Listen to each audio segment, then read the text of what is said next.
Hello everyone, I am Suhas More. I welcome all the research scholars of various universities, faculty members, paper presenters, and the chairpersons of the program present here. With a great pleasure to be a part of the Eurasian Conference on Business Management, Social and Economical Advancement. It is organized by Management Institute, the Warsaw University of Life Sciences, Poland, Institute of Service Management, Germany, College of Social Sciences and Humanities, Bulehora University, Ethiopia, and the Research Culture Society. It is co-sponsored by Institute of Management and Economy, Eurasian University and Scientific Research Association. Let me speak about the objectives. The objectives of the international conference. Our main objective is to observe the current scenario towards the advancement of common citizens' life by improving the theory and practice of various disciplines of business, management, and economy. The aim of the conference is to provide an interaction stage for researchers, practitioners from academia and industries to deal with state-of-the-art advancement in the respective fields. Now, Management Institute, the Warsaw University of Life Sciences. Management Institute was established in 2019.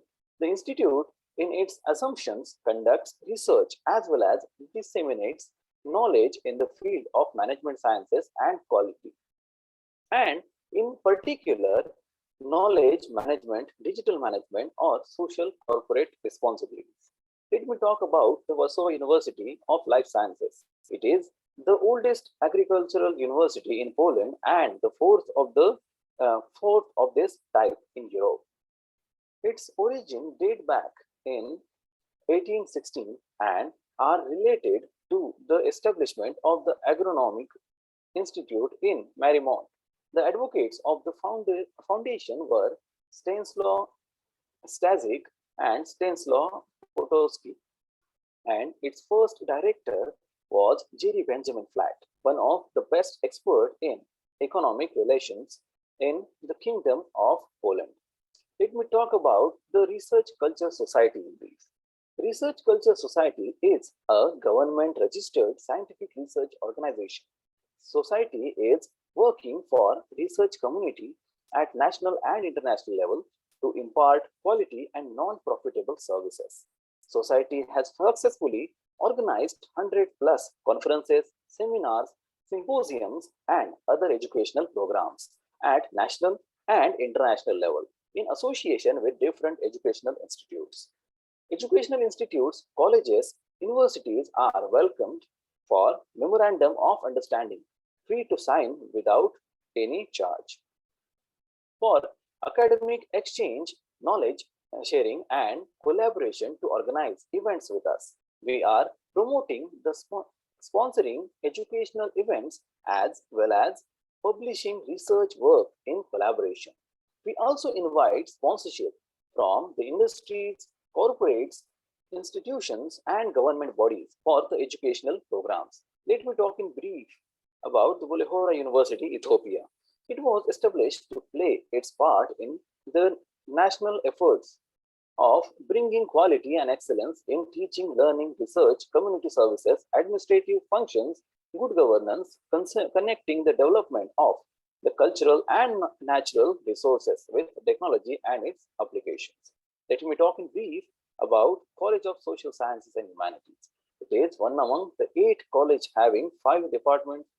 Currently, the college offers 16 Bachelor of Arts, 17 Master of Arts, and 2 PhD programs. To talk about the Department of Sociology and Social Work, I must mention, at bachelor's level, 34 students graduated in June 2021, and 110 students are doing their studies in second, third, and final year study. Very recently, the department has launched Master of Arts in Social Work to meet the ground needs of the West Guji and East Guji. Next, I would talk about the College of Business and Economics in brief. It is to produce well-trained manpower in the area of business and economics that could contribute towards the development of the country, along with the production of professionals, and the college shoulders public responsibility to back up the development efforts of the nation through provision of quality education, society's problem solving research activities, community based services, and many others. After this brief introduction of the institutions who are the stakeholders of this event, I should quickly proceed to the paper presentation session. For this session, we have Dr. Teresa Gadek Havlena, Professor, Department of Transport, University of Economics in Katowice, Poland; Dr. Harmeet Kaur, Dean, Faculty of Commerce and Management, Jharkhand Rai University, India; Professor B. K. Surya Prakash Rao, Associate Professor, College of Science, Social Science and Humanities, Bulehora University, Ethiopia; Dr. Piotr Pietrzak, Adjunct Professor, Management Institute at Warsaw University of Life Sciences, Warsaw, Poland. We have them all as our chairpersons of this session. I welcome you all and I request you all to hold the chair as the chairperson of this session. Now, let me read the instructions for the paper presenters. Dear participants, time of the article presentation is approximately maximum 8 minutes. And for question answer as well as comments, we will have 2 minutes. After 8 minutes, ringing bell of a certain sound will be heard. Best presenter's name will be announced in the valedictory session, which is today itself. Okay. Now I request the first paper presenter, Katarzyna Lukasiewicz and Agnieszka Waranowska, to present the paper entitled "The Importance of Trust in Social Media, a Systematic Literature Review." Yes, please continue. Okay. Now I would like to share my paper in 2 languages, such as English and Germany. The title is Ethical Development Values of Traditional Bedtime Stories in Indonesia. Okay, and for the German title is Character Building Worthy Traditional Folkmachen in Indonesian. Okay, so what is the ethical development values? Ethical development values reflect hello. Ethical development care about nature, respect ethical social behavior. So in Germany, was in this character with Lungwarte put in spiritual level, the nature practicing, the and good verhalten in der Gesellschaft. So the method is research regulation, which is by government policy, teaching materials, and local tradition. So the Untersuchung method is the method deregulation, start regulating leisure material locally govern him. So the list of the stories or list of the Geschichten. Okay. And the values is first is respect others, so admiration each other, affecting on the environment, self-defense, and social effort for the community. And the moral is where they of respective and drink is getting civic respecting liberty, well, health, and are very hard for the game is stuff. Protecting natural ecosystem is the second wave, thus sustaining the balance of the food chain, shelter the surrounding from the disturbance as agreement waiting by neighbors compromise of the study of action. So Norman were in pursuit of the apology of which the Susan D.C.D. Onward for Strogan Erlau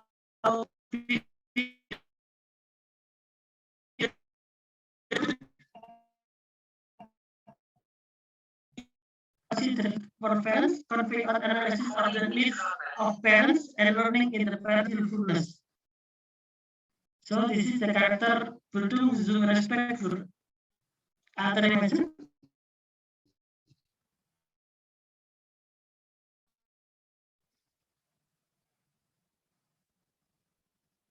On human internationalization, contribute the municipal dynamic in public activities and social investment, or we call it as socially investment.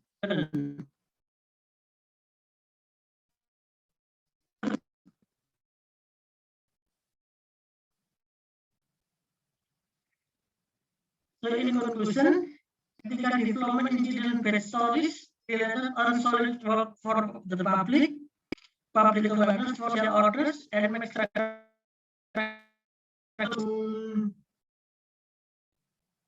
it is called by other added food the staff, social added food the staff, and see just okay. And this is the references all literature for the is okay. I think that's all for today. Thank you so much and go. P with now invite the next presenter Soumya P with her paper entitled Analyzing Changes in Cropping Pattern in Karnataka Using Markov Chain Approach. Over to you, Soumya ma'am. A very good afternoon to everyone. Today I am dealing about the analyzing changes in cropping pattern in Karnataka using Markov chain approach. Before that, a brief introduction about me. I have completed my PhD and I am now working as an SRF in Department of Agriculture Economics, SV Agriculture College, Tirupati. Moving on to the topic. Well, about the Karnataka. I have taken that Karnataka. Regarding analysis of Karnataka, this one is 8th largest state. Agriculture is main occupation and 60% depends on agriculture in this Karnataka. So there is cropping pattern is there. Changes are there in this cropping pattern. What is meant by cropping pattern means it's the proportion of various crops at a given point of time.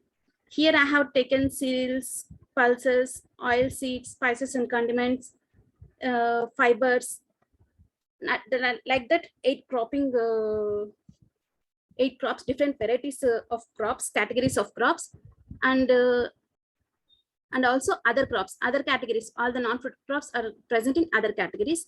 I have taken all these categories and I have done analysis.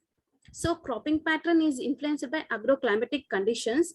So government policies can also influence this cropping pattern. So we are now going to decide what is the analysis for this. First, materials and methods. In these materials and methods, I have used the secondary data. This data I have got from Department of Economics and Statistics, Ministry of Agriculture and Farmers Welfare, Government of India.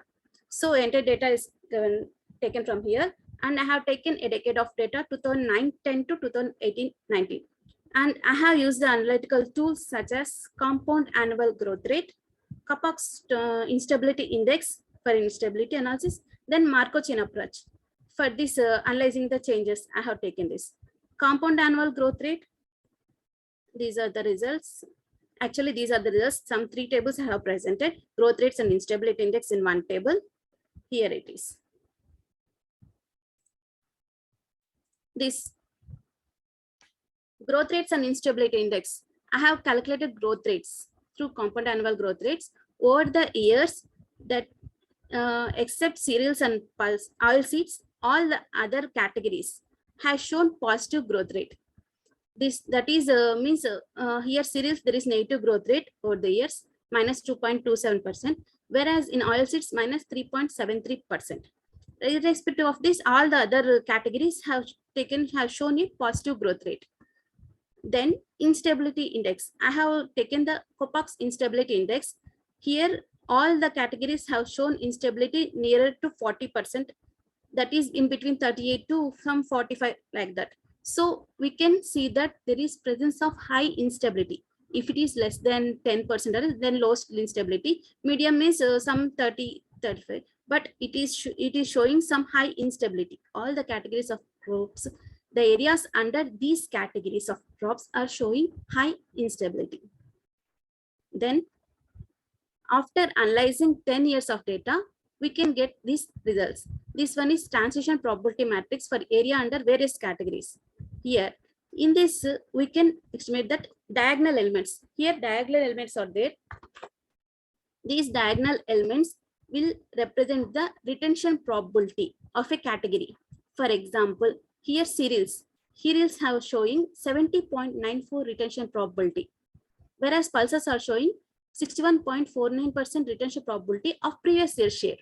So here other crops, other categories, for example, spices, fruits, vegetables, sugar, even fibers also, we cannot consider that they are retaining the high retention probability because only 6%, 6.81% they have retained.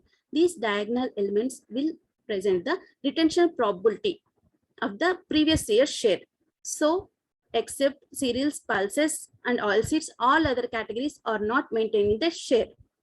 Then coming to row values. For example, cereals is there. Cereal low value. Row values will give the loss of that category to the other categories. For example, cereals. Here oilseeds. Cereals has lost 8.39% of its share to oilseeds. Like that we can take. Like that, cereals have lost 2.37% share to fibers. Cereals lost 12.89% to sugar crops and 5.41% to other crops, like that. And cereals, in these cereals, for example, if you take columns, this will represent the rate of gain.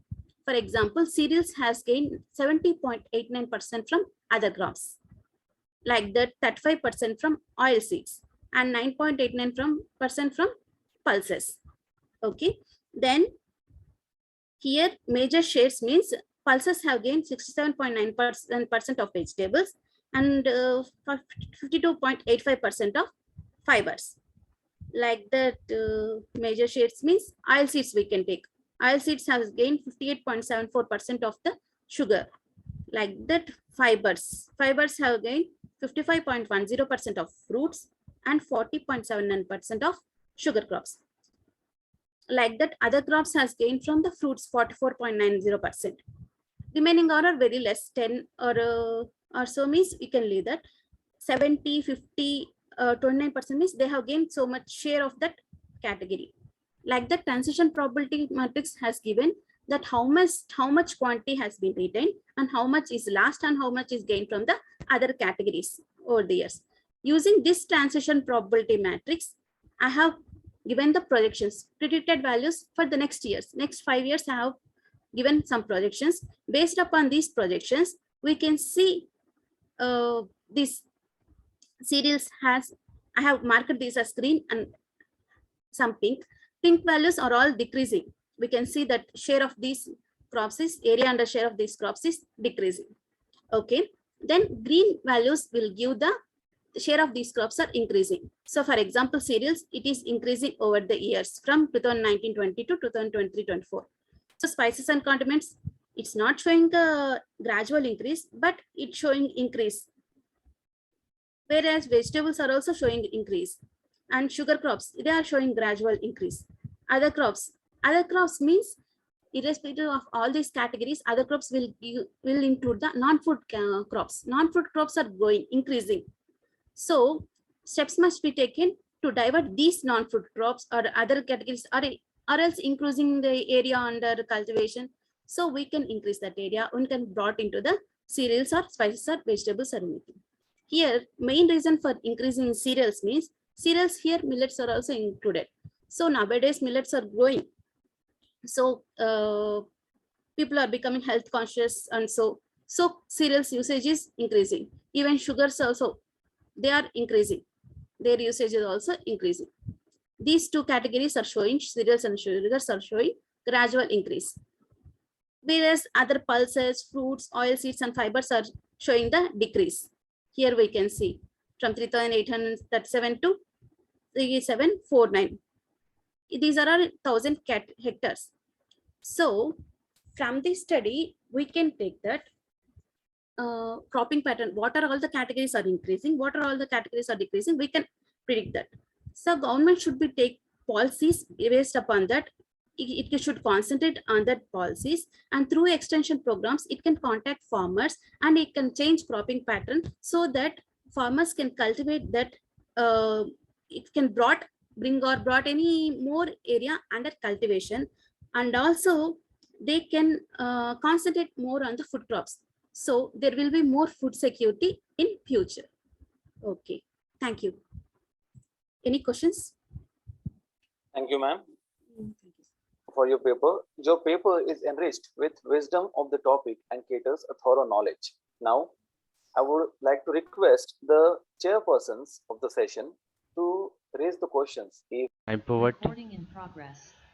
time use analysis of adult population in India. So introduction, in developing countries like India, much of the focus of research and policy has been on reducing monetary poverty.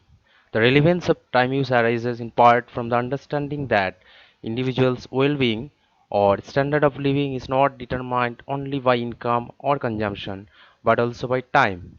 Though the concept of time poverty is not new to economic literature, a relatively a recent development in developing countries like India with regard to developed countries. Naturally, the availability of this data has reignited interest in time use research in India. In this study, following research questions or problems are investigated.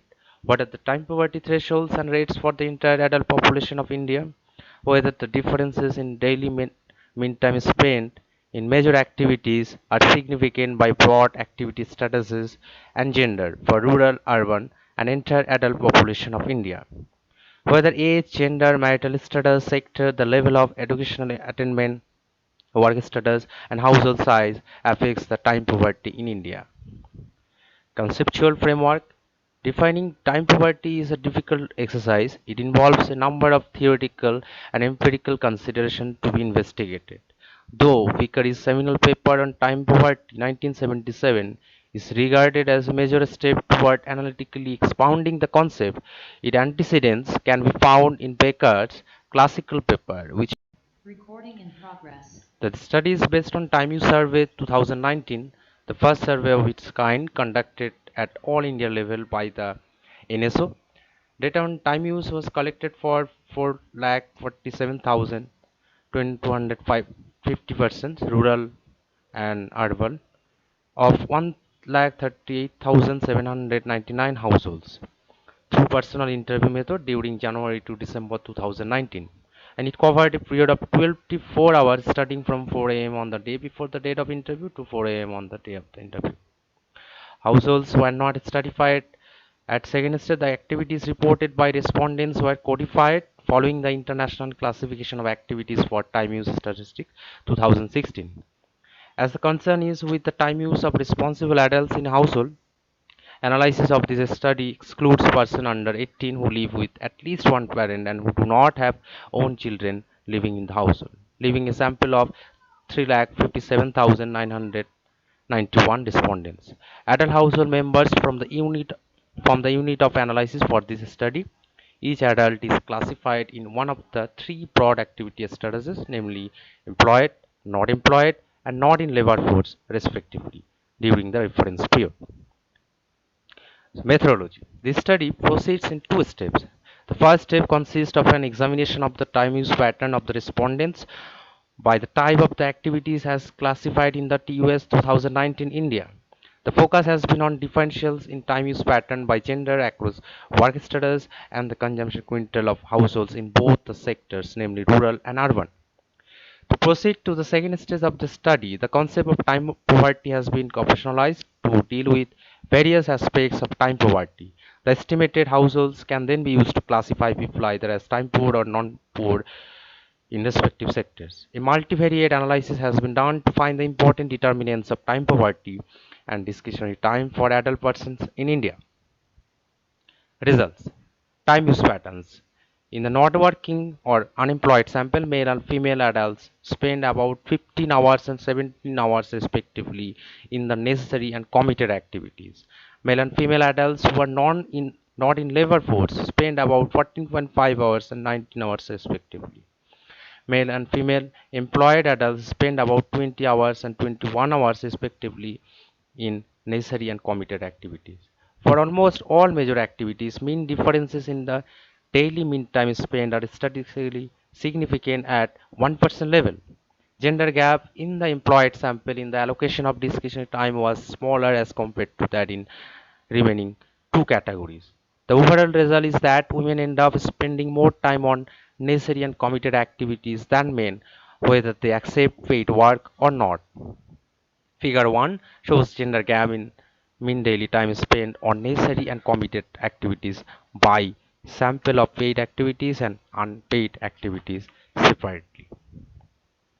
Table 3 shows the time use data by employment status of the employed sample.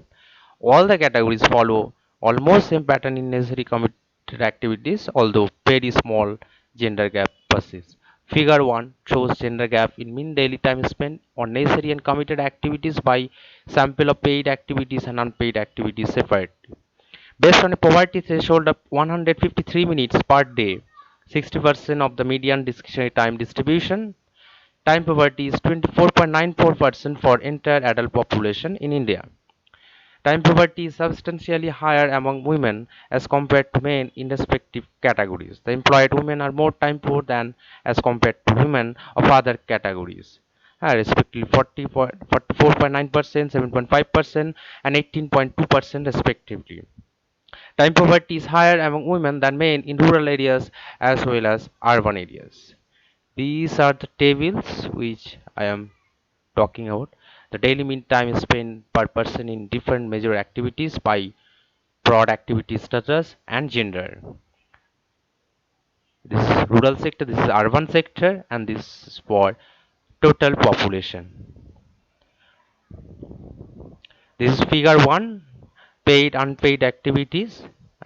We can see that women spend more time. Table 5 shows ordinary least square estimates from a discretionary time regression and maximum likelihood estimates from a time poverty profit model. The dependent variable is time poverty, which takes a value 1 if the sample person is time poor, otherwise it takes value 0. Since the dependent variable is binary, profit regression rather than OLS is used for the analysis.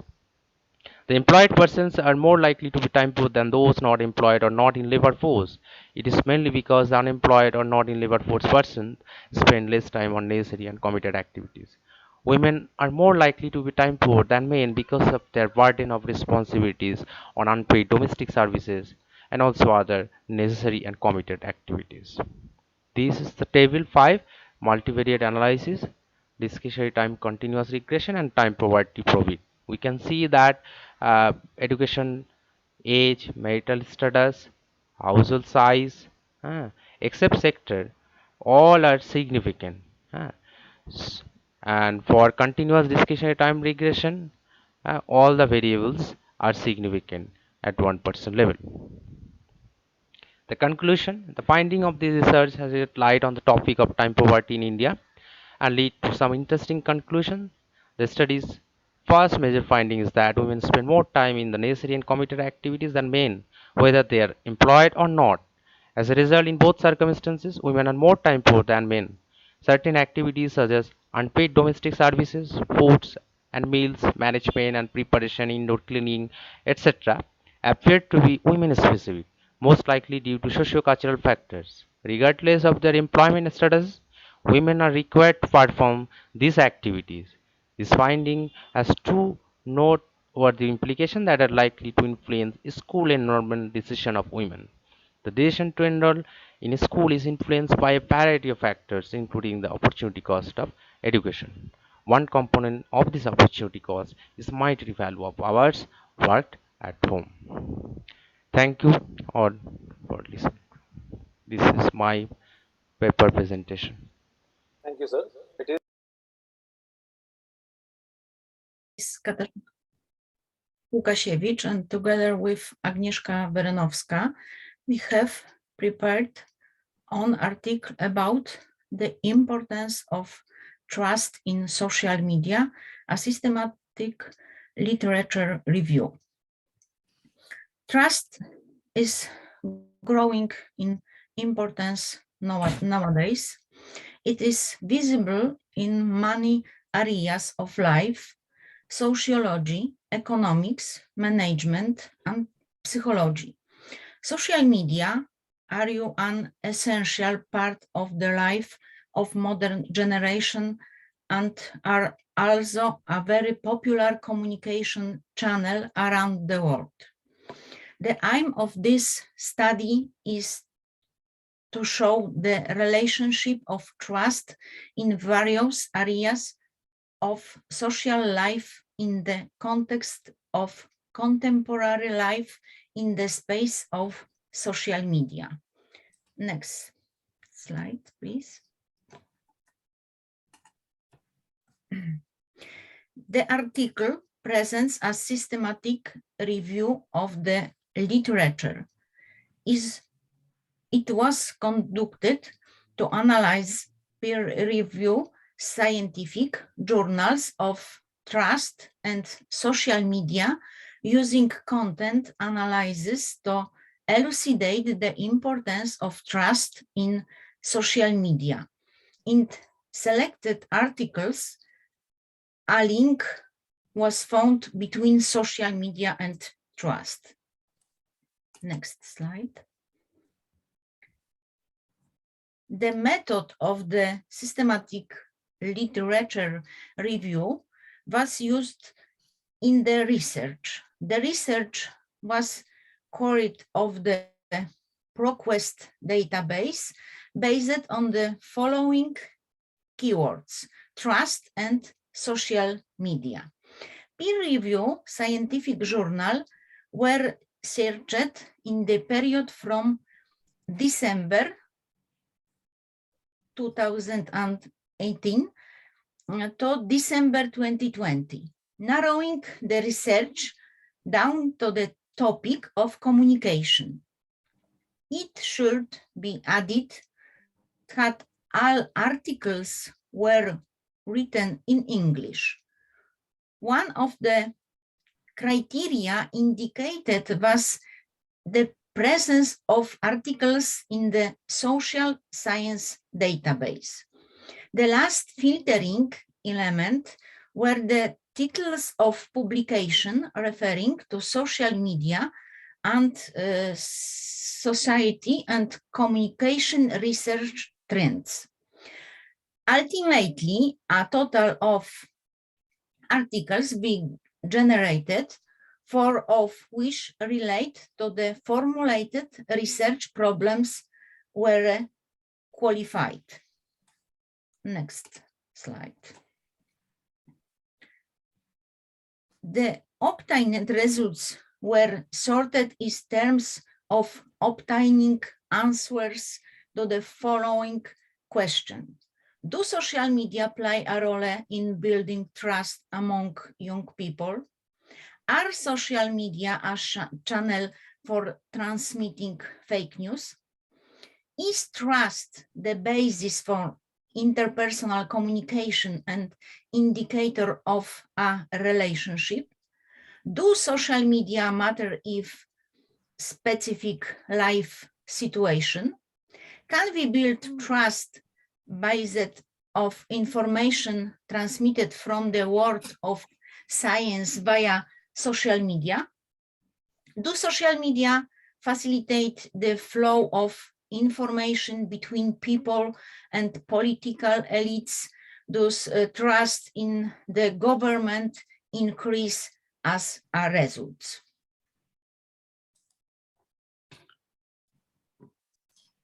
Okay, the figure shows a simplified conceptual model resulting from the conducted analysis based on the method of systematic literature review.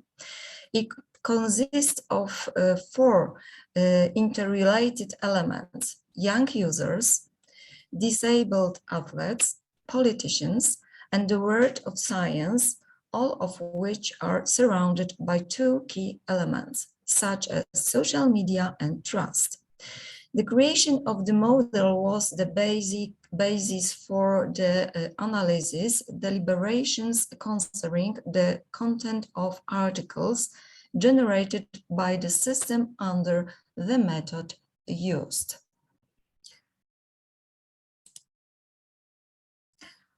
The study highlights the perception of fake news, the role of trust in social media among young people, the importance of information posted on Facebook or Instagram in various fields, including sports, politics, or the world of science. And first of all, young users, the need for support from education, awareness, and the role of the world of science. Two, disabled athletes, the role of science in helping to shape awareness and pointing out manipulation and fake news, thus striving for trust in social media. Politicians' assessment of leadership, competence of political candidates, and for scientific community, science as collective wisdom.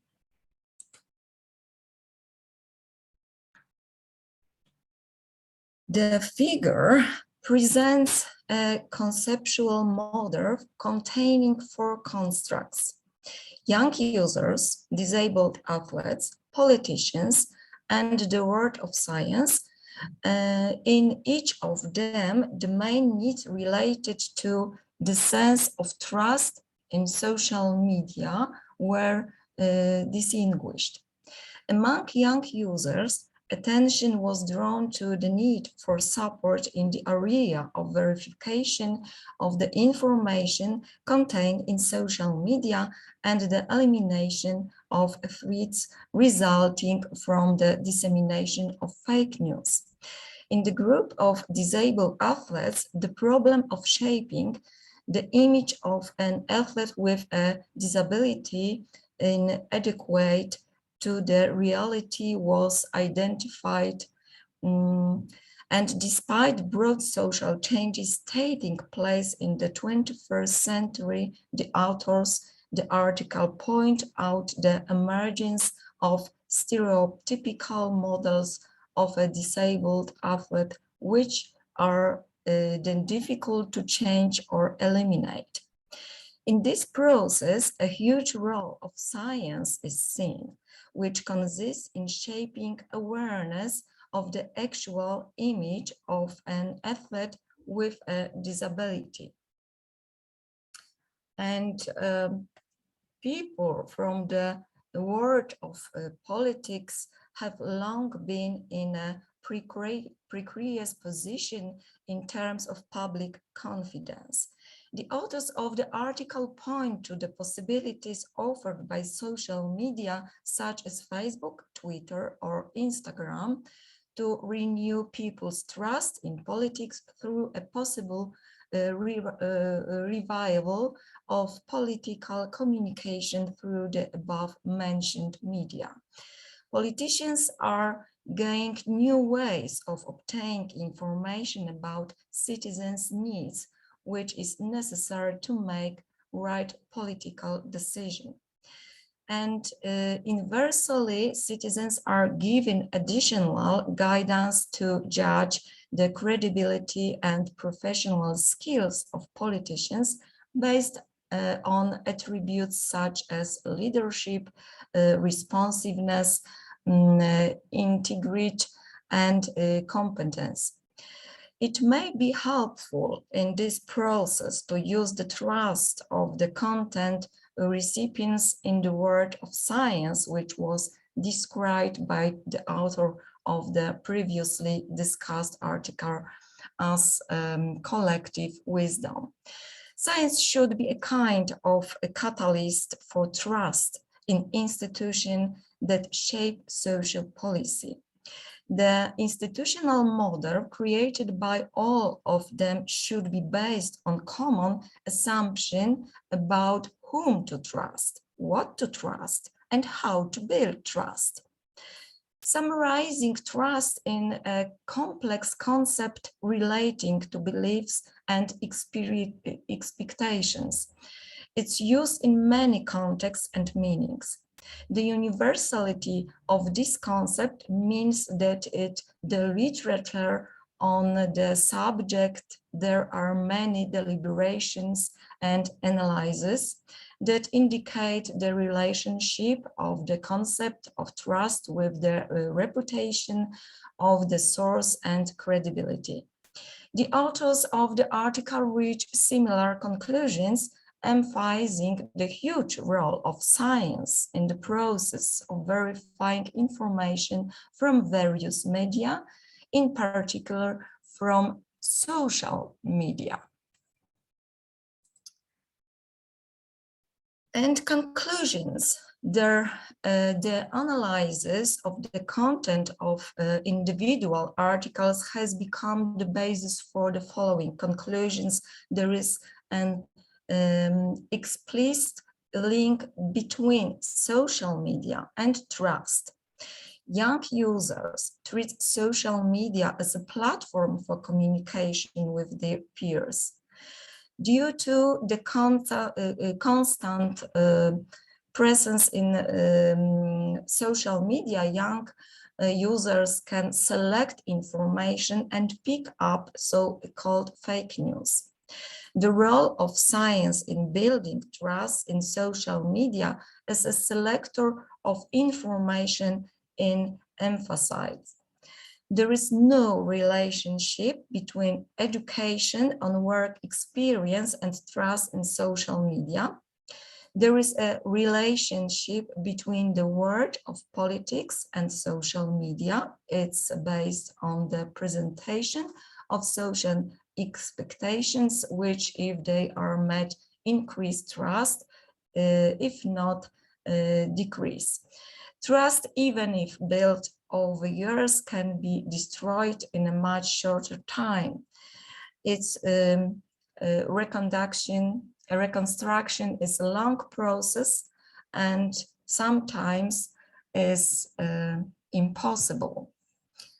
And that's all what we are prepared. Thank you for your attention, and we hope that trust. Thank you.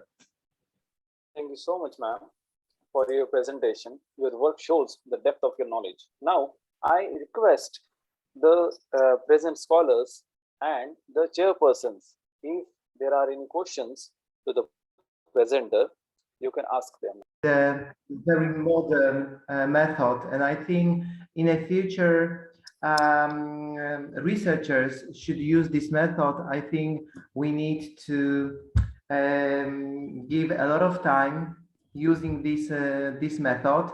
I think girls get wonderful results, so congratulations, and I cross my fingers for your future research. Thank you very much. Thank you very much. It took a lot of work on our part to do. You. Thank you. Thank you. It's an interesting presentation in relations to digital trust management also. Thank you, Ms. Icha. Thank you. Good evening, everyone from Thailand, ladies and gentlemen. First of all, I would like to introduce myself. My name is Dr. Kiratiwan Kalyanamit, and I'm a lecturer at the College of Politics and Government, Sonsananta Ratchapat University from Thailand, of course. And it's my great honor to be joined as a guest speaker in this international conference today. And from my first slide, you can see that my topic is about the world biggest issue is a COVID-19 pandemic, and it's it's not a research, it's just actually an article. And I would like to summarize and share an experience of what happened in Thailand and how Thailand managed and control the coronavirus disease outbreak, and what Thailand learned from the COVID-19 pandemic, whether it's good or bad, or success or the failure, is all the experience that we have learned from this crisis, this COVID-19. Okay. The COVID-19 pandemic is it's a public health crisis without precedent in living memory, which is testing our collective capacity to respond. And actually, the COVID-19 pandemic is a public health crisis without precedent memory, and the infection of COVID-19 was first identified in Wuhan, China, December 2019, and spreads across all over the world. At the same time, the pandemic is ongoing and has affected over 227 countries and territories also. And Thailand has been affected by COVID-19 like other countries in the Asian region at an early stage, as Thailand is a popular destination for the Chinese tourists. And it was in Thailand that the first COVID-19 patient outside of China was identified on 13 January 2020.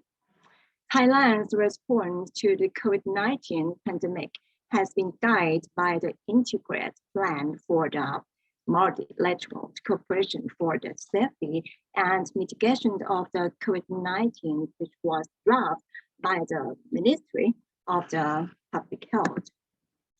And the Thai government provides daily update on COVID-19 infections in Thailand via television and used media such as Twitter, Facebook, Instagram, through the Star, the Thai Star, or the Single Star from Thailand, inform the citizens of new restrictions to safety precautions and any other official news regarding the pandemic. As of September 2020, the number of COVID-19 cases and new domestic infections in Thailand remain relatively low, but this year, 2021, the COVID-19 come back again and is a higher of the infection patient in Thailand until we have to lock down our country again. But in the 2 months, especially this month, November, we start to open our countries again because the government can control and manage the infection in Thailand to the relative low. So now our country is open and welcome the tourists again. Thailand's ability to contain the spread of the COVID-19 thus far has been attributed to factors such as the country's past experience with a similar epidemic, the citizens' readiness to wear face masks every time we have to go out, we have to wear the mask, and it's illegal if you're not wearing the face mask. At culture of the hygiene, hand washing before you have a meal, or the use of alcohol for your hands, and a successful public health campaign. Why Thailand's response to COVID-19 has been quite effective in limiting the spread of the disease is fall short at being able to address the multiple dimensions of the crisis, such as the economic and social impact. There are limited considerations given to building resilience against climate change or the other epidemics.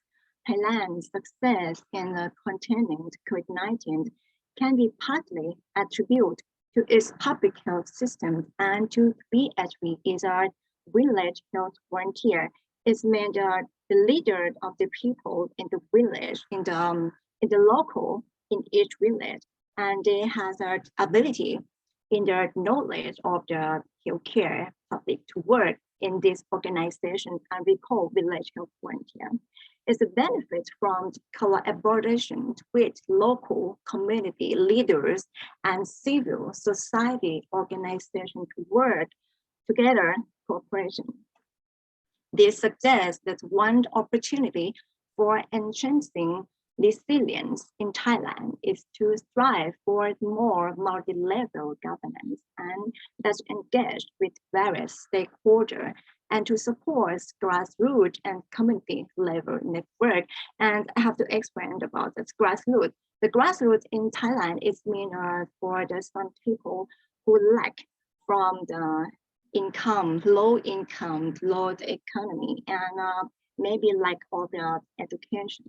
In Thailand, I admit that we have an inequality in the society in my country. So we call them the grassroots. It can be noted that the Thai approach to COVID-19 response is not really holistic, as little consideration has been given to enhancing the country's resilience to such pandemics, as well as to build back better in a more environmentally or socially sustainable way. The economic cost of border and business closure and strict restrictions in Thailand has been immense. Business in the service and tourism sector were hit the hardest. Actually, or the business sector, especially for the hotels, restaurants, or every other allies business. That's a very hard and a difficult time for our country, actually for the all over the whole world. The scale of the economic impact of the pandemic as a result of Thailand's reliance on its tourism sector also highlight the importance of a diversified economy for more resilience. The government initial failure to effectively assist to low-income and vulnerable population during the pandemic suggests the COVID-19 pandemic recovery is a chance to recover better while leaving no one behind. An inclusive long-term recovery plan for the various impact country needs to take a holistic approach to address existing gaps and work towards sustainable society. And actually, I think this pandemic is not over yet, and we should always be alert and ready, deploy intensive preventive measure against new wave of the pandemic completely, because it's likely that this pandemic will not end up soon, and it's often seen from the new variant of this virus named Omicron from the South Africa. And anyway, this crisis is world biggest, and we are all suffering from this situation a lot. And I hope we can pass this difficult time together. And thank you for your kindly attention. Thank you.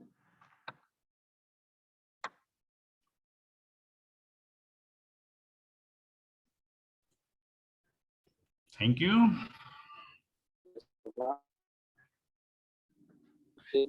Open.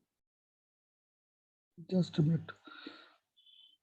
Research, IASC deemed to be university, and my research article topic is economic and social analysis of the concept of management controllability. Second, controllability. Yes. And my abstract is the use of the terms manageability in the economic and political decisions really meets its theoretical justifications and analysis, despite controllability being one of the most poorly understood, special uh, phenomena, since controllability is the considered in technical and also in the social descriptions. We will understand this terms further as social manageability.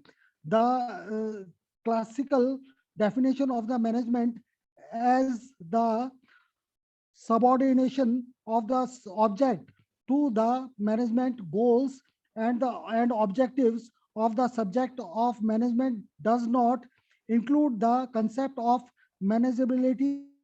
Many scientific terms have evolved from the metaphors and the some appliance to controllability. Just a minute. For the long time, this word was not allowed to come into scientific circulations. The terms management stems from the clash of the ideas of the management and subordination, and cannot be reduced to any one of them or a simple combination of them. And my keywords are manageability, controllability, theoretical justifications, and subordination, economic and social, and last one is scientific terms. Yes, these are all my keywords: manageability, controllability, theoretical justification, subordinations, economic and social, and scientific terms. Thank you so much to everyone. Thanks a lot. Thank our first keynote speaker, Dr. Teresa Gardick. Dr. Teresa Gardick Havlena, for being present here and performing her duties as the chairperson. Secondly, I would like to thank our second chairperson, Dr. Harmeet Kaur, for blessing and motivating us with the presence. Thirdly, I would like to thank Professor P.K. Surya Prakash Rao for being with us and sharing the valuable time with us. I also extend my thanks to Dr. Piotr Pietrzak for being our chairperson and contributing towards the success of the program.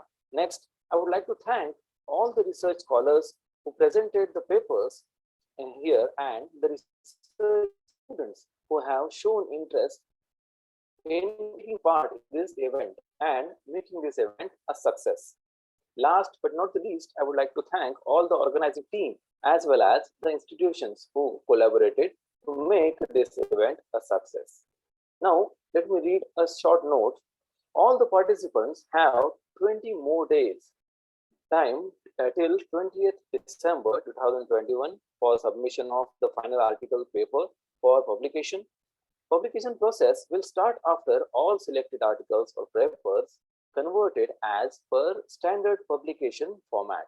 Participants, presenters will receive an e-certificate till 3rd December 2021. Hard copy of the certificate and the proceeding books will be available after 25th December 2021. The tentative dates for the online publication is 25th December 2021. We are grateful for your presence with given time and efforts. Our well wishes for the future collaborations and participations are with you. The link of the feedback is being shared in the chat box by the technical team. Please share your valuable responses and